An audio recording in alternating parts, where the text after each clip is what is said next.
February 5th, 1958, Savannah, Georgia, a B-47 bomber is on a training run. The pilot feels a jolt. Another aircraft has clipped his wing in the dark. This is the story of the nuclear bomb the United States Air Force dropped into the Atlantic Ocean and never recovered. The B-47 was carrying a Mark 15 thermonuclear bomb, 9 feet long, 7,600 pounds, a yield estimated at 3.8 megatons, roughly 250 times the force of the weapon dropped on Hiroshima. The crew had been running a simulated combat mission out of Homestead Air Force Base in Florida. The collision happened at altitude over the Georgia coast. The other aircraft, an F-86 fighter, lost a wing and went down. Its pilot ejected.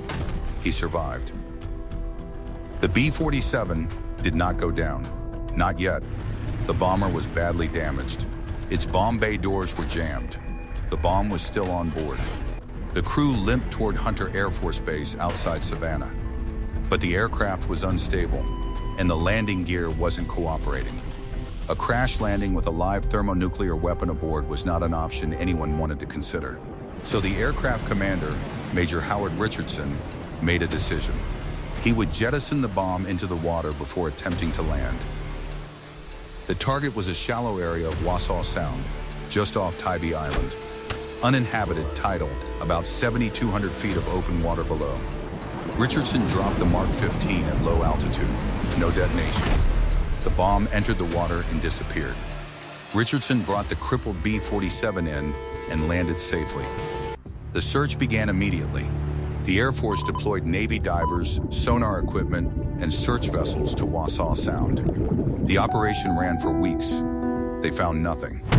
In April 1958, the search was called off. The official determination, the bomb had sunk into the soft sediment of the sound floor and buried itself. Recovery was assessed as impractical. The bomb was left where it fell. The weapon was not armed in the conventional sense. The Air Force has maintained for decades that it lacked the fissile nuclear capsule necessary for a nuclear detonation, that the capsule had been removed before the mission as standard practice. What remained was a complete bomb casing, conventional high explosives, and a uranium and lithium deuteride core. No capsule. No nuclear yield possible. That position has been disputed. Documents declassified decades later complicate the picture. A 1966 Air Force report explicitly described the Tybee bomb as a complete weapon, not a training shape, not a dummy, a complete weapon. The distinction matters. A complete weapon, even without the fissile capsule installed, still contains several pounds of highly enriched uranium and significant quantities of conventional explosive. If the casing is corroded, and it has had 67 years to do so, those conventional explosives could theoretically become unstable. The uranium would leach. The contamination radius is difficult to calculate because the exact burial depth is unknown. The bomb has never been found.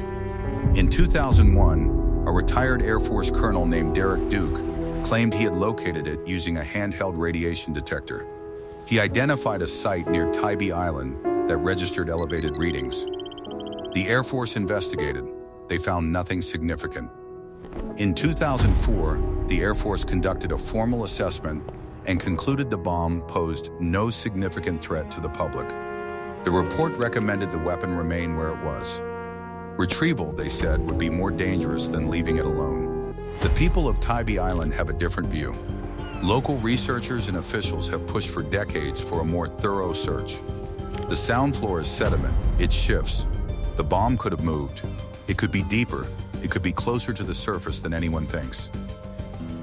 There are 11 acknowledged broken arrow incidents in U.S. history, the military's term for accidents involving nuclear weapons.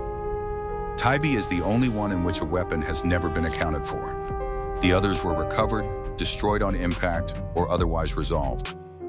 This one was not. Wassaw Sound is still there. Tybee Island still has a beach. People swim there in the summer. The water is warm and the sand is fine, and somewhere beneath it, at an unknown depth and an unknown exact location, is a thermonuclear weapon that has been sitting in the Atlantic Ocean since Eisenhower was president. The Air Force's official position is that it is still there. They just don't know where.